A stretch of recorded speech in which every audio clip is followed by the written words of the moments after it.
Tinggal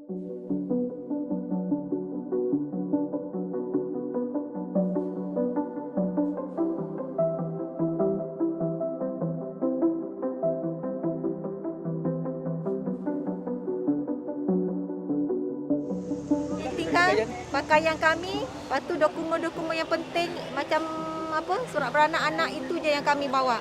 Baju sementara ni je lah, tak boleh bekalkan banyak-banyak. Kita faham kan? Apa yang kita orang terfikir yang nak dapat diselamatkan itu je kita bawa. Yang penting dokumen, pengenalan diri dengan CJ anak itu je kita orang bawa. Yang lain-lain tu kita biar je lah kat dalam tu.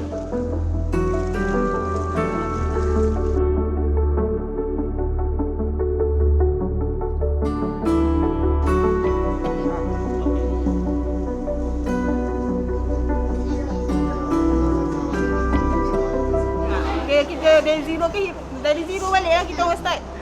Sebab memang habis, tak ada apa.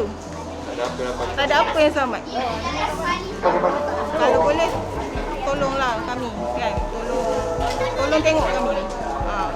Sekarang ni rakyat dah susah ni. Dengan keadaan Covid lagi, kita orang kena duduk kat sini lagi. Ramai lagi. Ada juga yang kerja tak boleh kerja. Atau yang kerja sendiri tak boleh buka bengkel. Macam suami saya bekerja sendiri, buka bengkel tak boleh, total loss. Kira harap kerajaan boleh tengok lah.